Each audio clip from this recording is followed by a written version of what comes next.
Picture this. It's 2016. You've seen the pictures, right?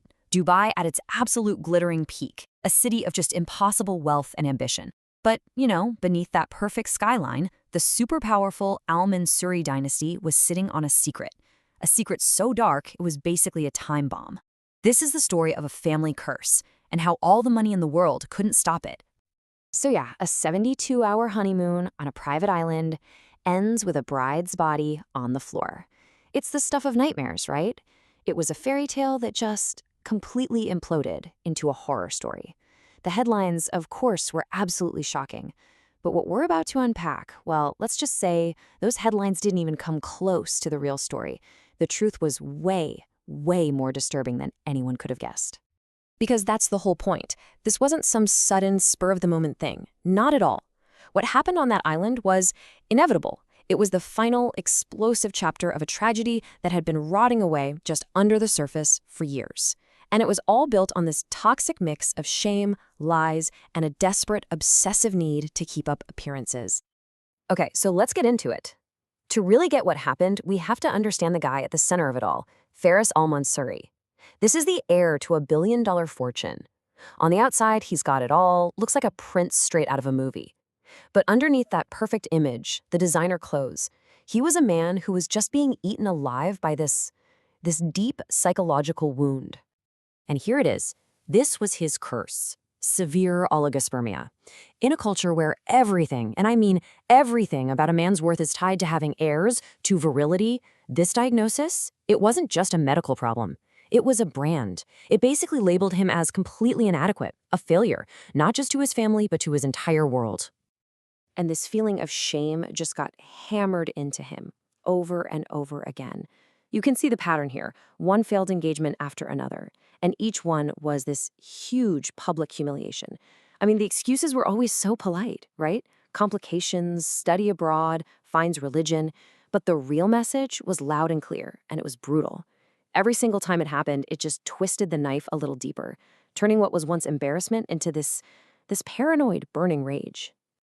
On top of all that, you've got the pressure from his father, Salem, the patriarch, and it was absolutely suffocating. It all came to a head with this ice-cold ultimatum you see right here. Find a wife or find a new family. I mean, can you imagine? For Faris, this wasn't even a choice. It was a command that kicked off the whole deadly endgame. All right, so now we need to talk about the bride, the woman who walked right into this mess, Shera Cruz. Now, on paper, she's a Filipino domestic worker. But she was so much more than that. She was incredibly smart, really ambitious, and she was holding on to a secret that, tragically, was going to seal her fate. Her life was basically split in two. You had her official role, household administrator. But then there was her secret role. Privately, she wasn't just an employee. She was Salem's confidant and his intimate partner. Yeah, Faris's own father. It's one of those relationships where the line between opportunity and pure exploitation gets really, really blurry. And look, Shera was nobody's fool. She knew exactly how dangerous her position was. So she had a backup plan. On her laptop, she kept what she called her insurance policy. And what was it? Photos. Dozens of them documenting her affair with Salem. And the key detail? The thing that made it undeniable? In every single picture, you could see his signature gold Rolex. It was her leverage, her proof. So you put it all together. When Faris proposes to Shera, this isn't some whirlwind romance. No way. It's a deal, a transaction. He's hiding his deep-seated rage and paranoia, and she's hiding the fact that she's sleeping with his dad. It's a marriage built on mutual deception, a total perfect storm, just waiting to hit. And this, of course, is where it all comes crashing down.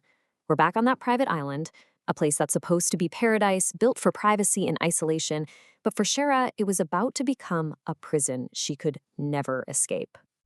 Literally, the second they got there, it started. An interrogation.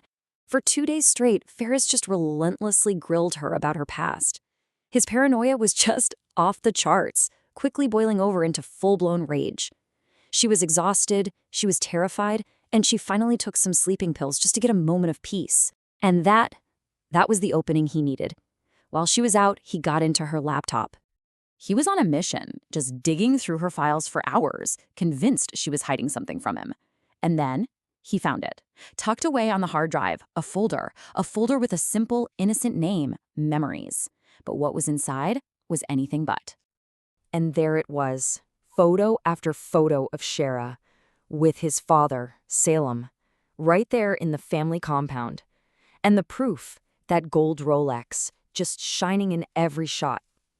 The timeline made it clear. This had been going on for 2 years, long before he even met her. The betrayal was just staggering. The woman he was supposed to marry was already his father's mistress. And in that single moment, it all clicked into place for Ferris. The betrayal was complete. His father hadn't just slept with his fiancée. No, he realized his father had arranged for him to marry his own mistress. It was the final, most soul-crushing humiliation possible.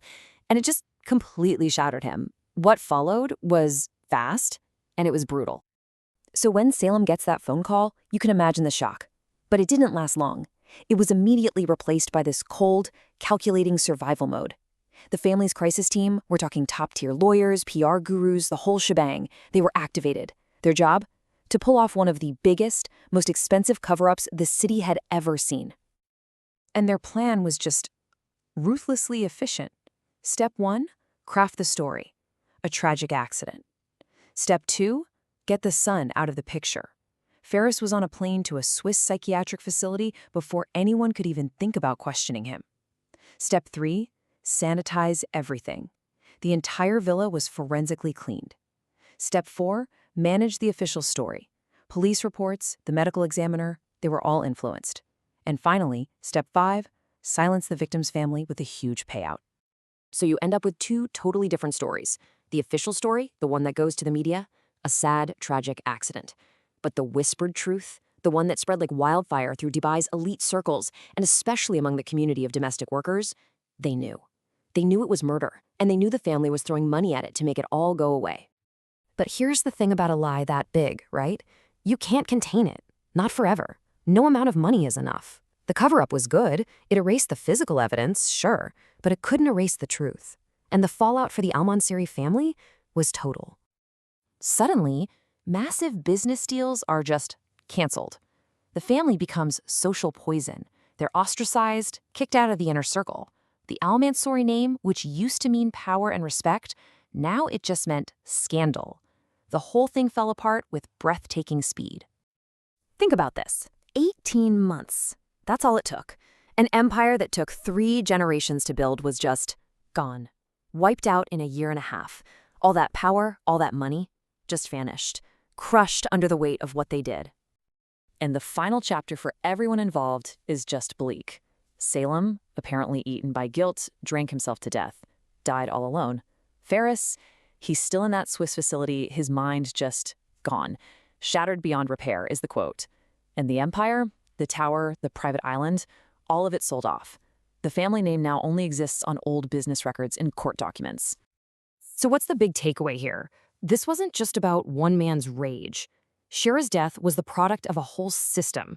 A system that lets the powerful and the wealthy do whatever they want, exploit people, hide their darkest secrets, and basically get away with it. Well, they get away with it until the secret is so violent that it just can't be hidden anymore. And that really leaves us with a pretty haunting question, doesn't it? The Al-Mansuri family learned the hard way that some things, some stains just can't be washed away no matter how much gold you throw at them. But it makes you wonder, in a city that is so completely obsessed with image, with that perfect, glittering facade, how many other golden curses are just sitting there, hidden behind closed doors, just waiting for their moment to explode?